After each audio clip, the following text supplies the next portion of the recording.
Okay, so we're in the final section of Likutei Moharan Beith, returning to Rabbeinu's explanation on the pasuk that he brought at the very beginning, and we'll unpack as we go. Starts with saying, Zeh Perush Emor el Kohanim. This, meaning all that we've discussed above, is the explanation of the words Emor el Kohanim. And he adds one other comment, B'chinaf Tefillah. This corresponds to prayer. Now this is a strange statement for a number of reasons. We'll start without a lot of context, just the words themselves, and then add context as we go and see if it gets less strange or stranger. First of all, Emor el Kohanim is an instruction. Emor is telling you to say to the Kohanim. And this somehow corresponds to prayer. So if you just take that as I'm the person here being told to speak to the Kohanim, you're telling me to speaking to the Kohanim is prayer? I'm not praying to the Kohanim, surely that isn't it. Okay, so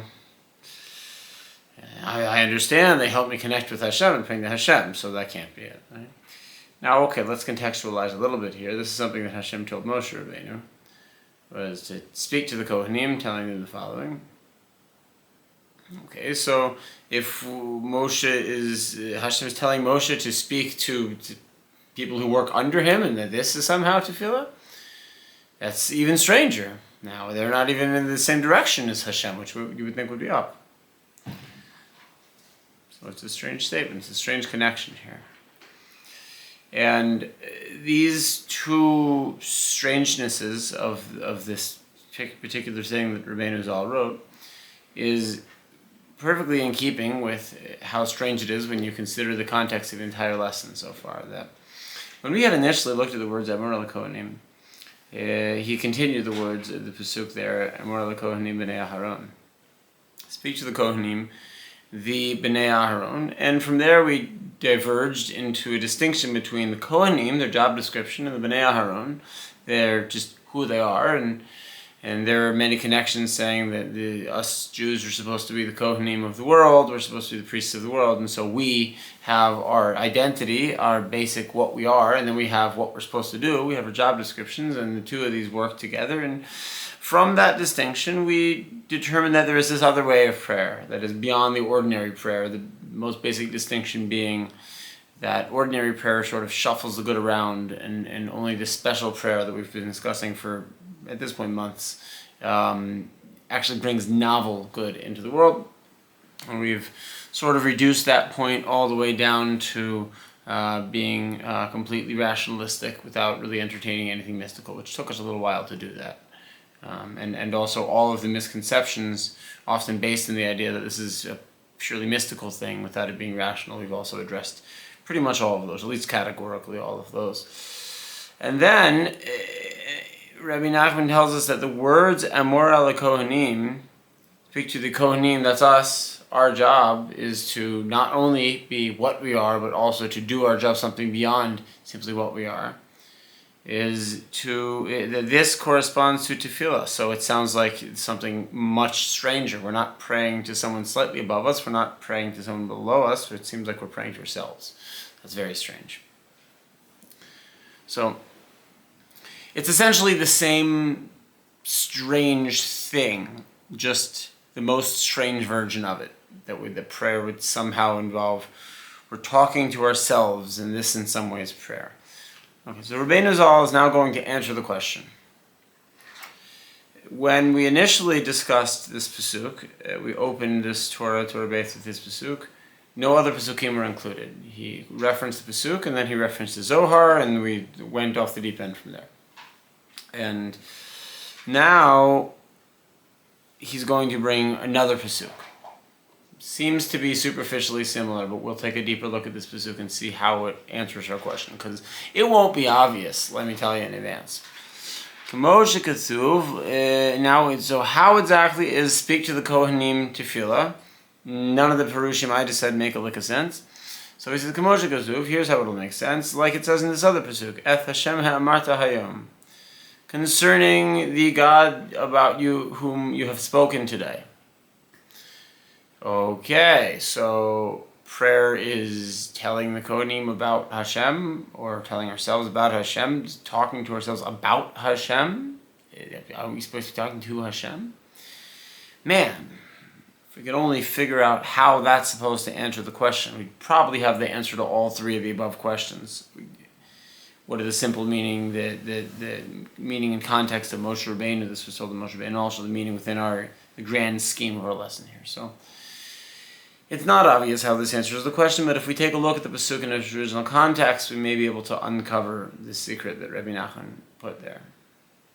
So we're going to see an additional something strange in the Pasuk right away that Rabbi Nachman knows about. Obviously, it's a klal in Breslov that Rabbi Nachman knows the whole Torah, and especially all the weird little things that we're going to find and not be satisfied with from the answers that exist on the page of Mikras Gedoloth. I have a regular professional mode Chumash here, the official rabbi edition of Chumash, with lots of explanations, and none of them help with this question. But with Rabbi Nachman's concept here, I think it'll all make sense, hopefully.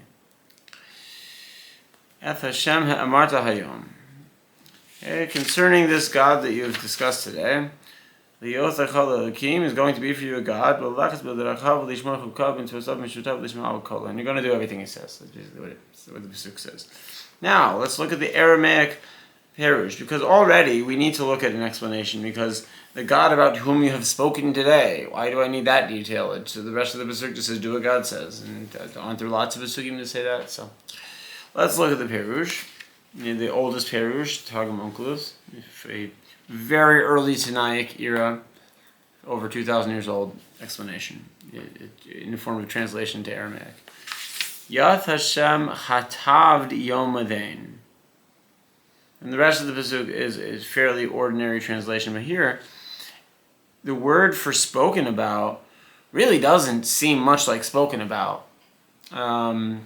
Maimer, I think is what it said, and actually here we have another Perush, another old translation into Aramaic, where he says in a more straightforward way, Yath Maimer Hashem.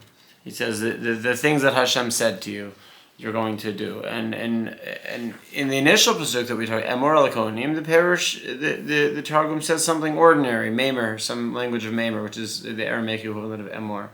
Very normal, but this is a very strange word. Hatav is like Hotev Eitzim, Hotev Eitzecha are your wood choppers. So it seems to be a word of cutting or something. The God whom you've cut today, this is the one you're going to follow all his instructions. What could this mean? Now, nobody on the page here, not Rashi, not Ibn Azra, none of them, not Ramban, none of them really seem to mention this translation. The closest thing we have is Dath Zakanim, the grandchildren of the Rashi, and the grandchildren and the students, the grandchildren of Rashi. They mention a Talmudic passage that uses the same word here. That you're going to make a hativa of me. This is Hashem saying, you're going to make me a hativa. You're going to make me a cut, and I'm going to make you a cut. Okay.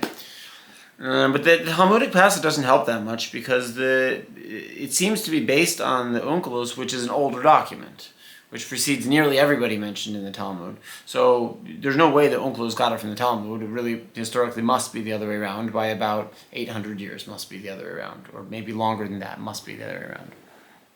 So there is no clear explanation on Onkelos here. So I did a little scan of the Torah, places where this similar language, this word root may appear, and I came across something interesting. Right, it means cut, but it means talk about. Okay, so let's see. So there's a pasuk in Mishlei, and I'm going to bring the explanation of the Vilna Gaon. The pasuk says, Marbadim ravadati arsi. I have placed decorative necklaces on my deathbed. Chatuvoth, that's the word we said. Etun Mitzrayim. Selections from the best wares, the best jewelry of Egypt. Okay. So here's what the Vilna Gaon says. He explains it mostly about Arsi here, which seems to be my deathbed, or at the very least it means my bed. Because this world is comparable to the night. And the things of this world are called mitah, are called bed, with a similar language to iris. So essentially what it represents in the Pasuk is that I'm hanging these special sorts of things upon this world. I'm taking things from somewhere else and I'm hanging them on this world. Okay, now the word we have a question about, Hatuvoth. The best selection here, the Vilna Gaon says that it's Kolomer Hamuvchar, that the word here, katz, means like the best of, which really he doesn't really support that, where he got that from, but he understands these concepts deeply, so okay. So the best of the wares of Mitzrayim, Eitun Mitzrayim, Masasham Mitzrayim, Kolomer Minimuvchar Shenosim Mitzrayim, and the best products that are sold in Egypt. Of course, they had access to a lot of precious metals and things, as can be easily seen in a cursory study of Egyptian history. So, where are these special things coming from that were hanging upon Olam Hazeh, on the world as it is? They're coming from Mitzrayim. Now, let's not take Mitzrayim too literally here. The word Mitzrayim is Mitzirim, from like a tight space, a crevice. It's like there's a Chazal, there's a midrash that says that all the exiles we faced after Galus Mitzrayim were based on Galus Mitzrayim. Why? Because the nations were Matzriim Aleinu, because they put us in a tzirim, in these tight positions, mitzarim, they put us in these tight positions. So Mitzrayim sort of means out of a tight situation. And we have a very similar thing actually here mentioned, and we can see in the poeticism of the Pasuk from Shlomo HaMelech, Marvadim Revadati Arsi. Well, I translated that as necklace. Where did I get that from? So there's a note here, I think probably from the grandson of the Vilna Gaon, and it says, that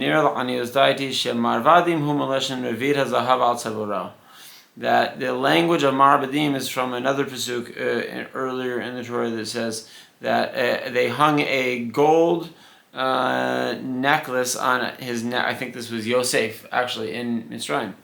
Revida Zahav al Savaro, and he put it on his neck. And Sawar is also very connected with Mitzrayim. You can drop an aleph from word roots usually, even though there's an aleph in Sawar. And what is a neck? Well, it's a tight space. It's this narrow thing. We have to get information from our brains and our hearts into this narrow little space so we can communicate them out through our mouths. But that's the challenge of this, sort of the human condition, of the neck thing to deal with, this narrow passageway. And so this is where we get these things that we're going to hang on the world. So these things we're going to hang on the world, I mean, we've pretty much addressed that pretty well in this Torah here, that we go to the depths, and I mean, we're going to it right now, about what Mitzrayim means in the context here. We're going to the depths of our emotions, and we're bringing to it a very sharp intellect through intense prayer, with intense learning, especially of difficult legal matters and things like that require a very acute mind. And by doing so, we can dig up, fresh emotions that people have not experienced prior to this day.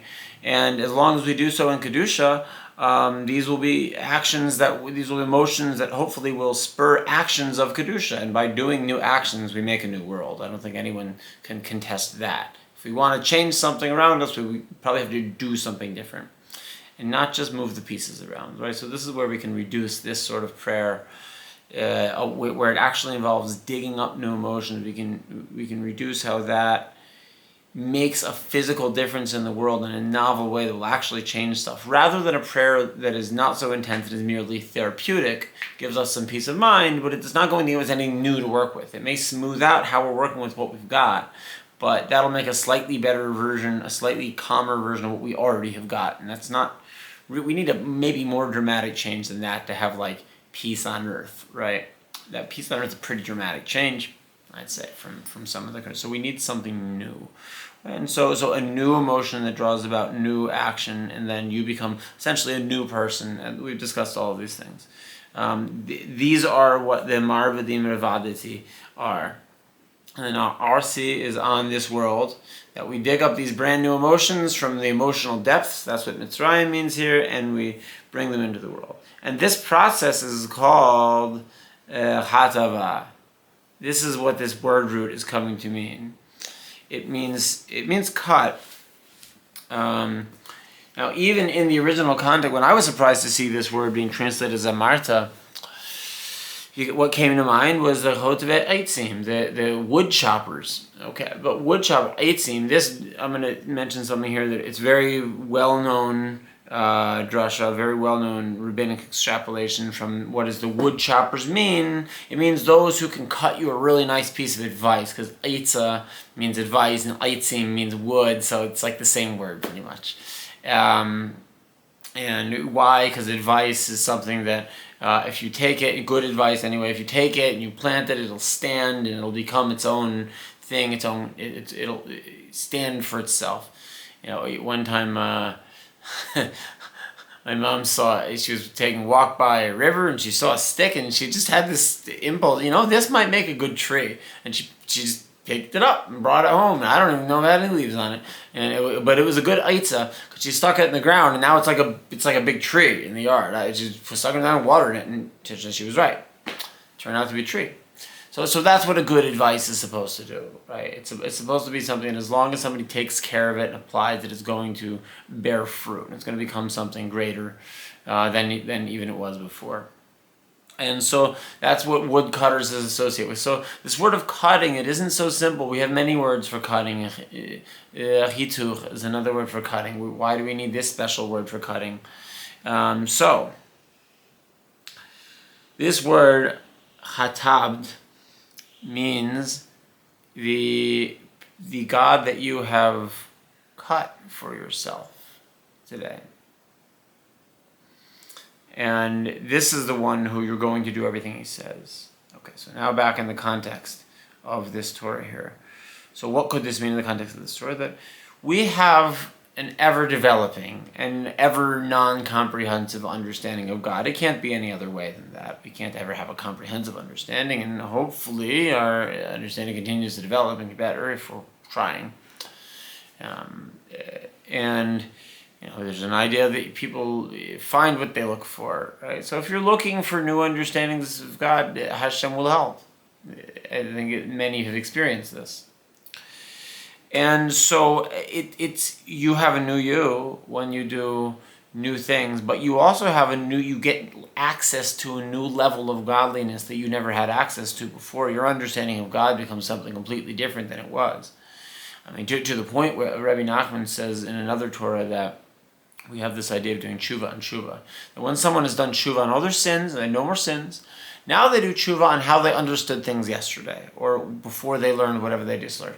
Oh man, if only I had understood God that way. What I was worshiping 2 days ago, that's not even God at all compared to what I've just come to understand.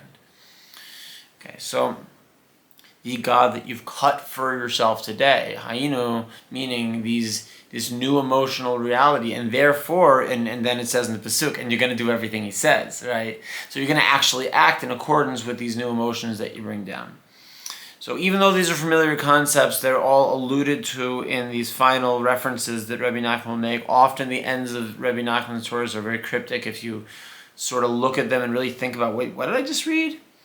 Okay, so now back to the original words of Rabbi Nachman, and hopefully this should smooth out a little bit his meaning. The parish Emer la Kohanim, you shall tell to the Kohanim, this is to feel out. What are you telling to the Kohanim? If you're the Kohanim, what you're doing is you're going into this higher level of this deeper level of yourself, and you're bringing something new, and you're bringing it back to your more like day-to-day self. I mean, you could even say it in like sort of pop science terms. You got different brain waves, man, and you go into alpha, double, triple brain waves, and that's when you're in prayer mode. And then you come down double, triple gamma waves, and that's your day-to-day life. Okay, so when you go into those super brain waves that you should be experiencing to some extent if you follow the instructions in prayer that we discussed and removed obstacles to that, then you're going to have sort of a separate you. A you when you're in prayer, your experience is much less worldly and much more spiritual and hopefully more godly if this is all being done in Kedusha. And then you're going to come back to the regular world. And so that's the Kohanim. That's when you go back to your job description. Right? Or you could say the other way. You go to work and you're the Kohen and it's just like, whoa, I'm the Kohen. And then what do? You go home. What's the first mitzvah in the Talmud, in the Mishnah? When do you read Kriyat Shema? So when the Kohanim go home, that's the answer. The Kohanim come home and they eat dinner. And that's when you say Kriyat Shema. That's the first time of the night you can say Kriyat Shema. And see the Mishnah, and you probably know, if you've seen that Mishnah before, you know exactly what I'm talking about. So the Kohanim go home, and they're Bnei Aharon again, and the regular people. But what they did, they bring that Kedusha into the world. So tell to the Kohanim, that's us in our higher state. We have to tell to us in our lower state.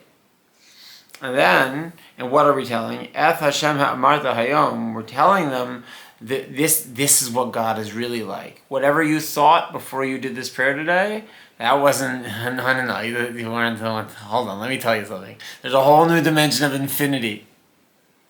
And there's a feeling that goes with it. It's not just a fun idea that we're saying here. So that's what you're talking to the Kohanim. So you are talking to yourself about God. But to actually, just to dispel this concern that anyone on the zealotry side may have here, no, we have not removed the fact that you're actually talking to Hashem directly, because it is simple enough that in order to achieve a sufficient state of emotional intensity, one has to feel that they're actually communicating something to someone. If someone is on their own and they're just attempting to, and they really think that it's just me and there's no one else here, not God, not nobody, then their ability to express is going to be limited because there will be no reciprocity. However, if two people are crying together, you can use kids as an example, right? One kid screaming by themselves is sort of loud, but they eventually get tired. Put two kids or three kids together, they're all screaming. They're never, because it turns into a game for them, and it gets bigger and more intense and louder, and then you just can't hear a single thing. You can't even hear my voice. I'm sort of a loud guy. You can't hear Tati's voice over the kids, right? So it's the same. Without speaking to God as though you are talking to a person who is understanding you and is with you, praying to God here, you will not reach a state of sufficient emotional intensity. And the more awesome you realize Hashem is, and at the same time He's willing to sit here and let you talk about whatever you want to talk about in prayer, the more you're going to be able to get into that. And so the deeper you'll be able to go, and the deeper the emotions you'll be able to get are. So we're not removing that. We're really just explaining how does this answer Rabbi Nachman's Torah premises that we set out. We've talked a lot of Musar in this cheer. Here's things that you do in your life and why it's good. But where's the good, hard nigla to Torah? How it explains the Pesukim and the Kashyas, the contradictions in the Pesukim? Well, so that's what we did today.